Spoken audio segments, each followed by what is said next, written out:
Hello and welcome to the Dedicated Dev. One of the biggest problem which I faced when I was learning XMPP is that it is difficult to get started with XMPP server. And if you are into XMPP, you really know what I am saying. Because see, currently if you see on search a tutorial on how to set up an XMPP server, what you are going to face with is they are going to tell you to install it locally on your machine. And the problem with that approach is, in case you have Windows software, Windows installed on your system, it will be different than for Linux, and that is a big problem. So in order to solve that problem, what we are going to do is to install XMPP server onto our Docker machine. So if you have installed your XMPP server on the Docker, you do not need to worry about anything about any system. In Docker, it will take care. So let's get started. First of all, I have documented everything that we are going to do in the README section, and I have documented more than we will do in this section. So it's definitely recommended to check out the README section of the GitHub repository that is linked in the description. So first of all, what we can do is we can use any of the XMPP server. We can use EJBD, we can use Prosody, or we can use OpenFire. So in this video we are going to be using EJBD because it's very popular. Okay. So in order to set up the EJBD server, what you need to do is you need to have two files basically. You need to have your docker compose.yaml and you have the EJBD.yaml. So in the docker compose.yaml, what you are saying is we are instructing EJBD that the name of our service is XMPP server, container name is XMPP server, and if you see the volume section, what we are saying is we are mapping the home/EJBD conf.ejbd.yaml of the container to our EJBD YAML file.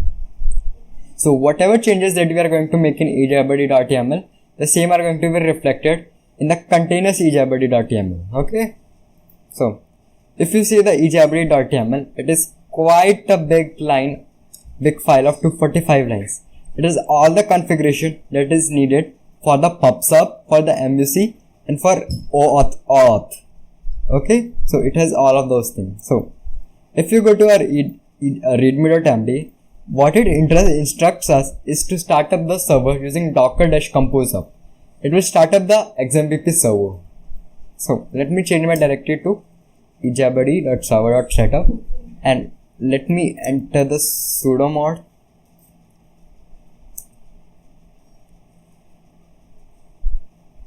Okay, so now our XMPP server is started. It has created all the required things that we needed. It has created everything. Every database is created, initialized, CRUD. And now the next thing that we need to do is we need to register a user, because we need to have a user in order to start interacting with the REST API of EJBD. You will know what I am talking about. Just stick for me for a moment.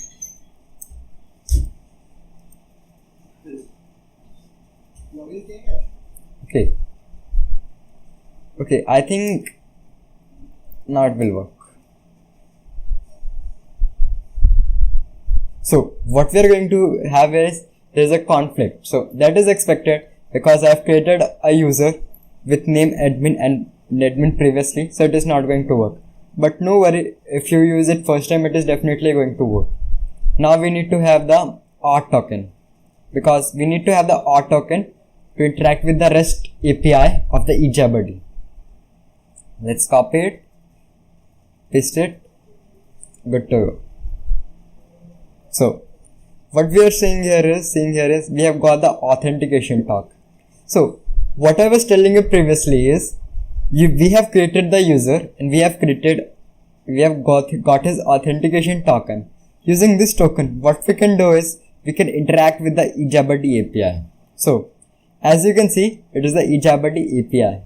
So using this API, we can create users. We can also create MUC rooms and other things and other cool stuff in EJBD. Okay. So we can do it. I will show you how to do it. So basically what I have done here is I have created a Postman. If you don't know what is Postman, Postman is basically a REST API tool with which you can make REST calls. Okay, so in order for us to make REST calls, you need to have Postman installed. After you get it installed, the thing that you need to do is you need to go to the Postman and you need to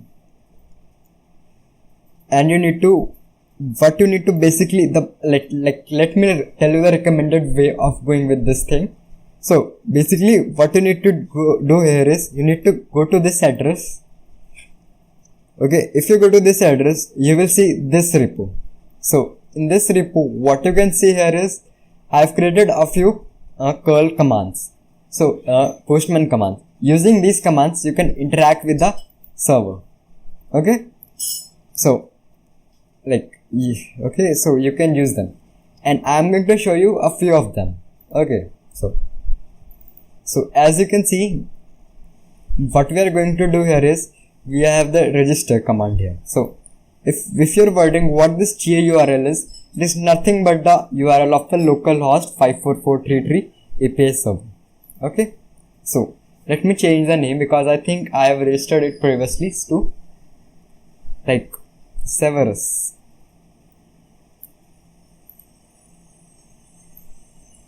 And we see the user has been successfully registered.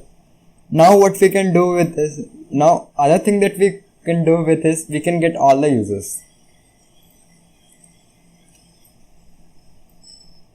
And also there are a number of commands out there. I think they are 10 to 12.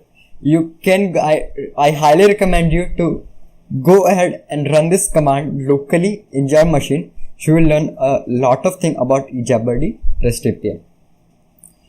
And eJabberdy REST API is one of the tools with which you can interact with the server. It will be really a great experience to do this thing. So please go ahead and do it.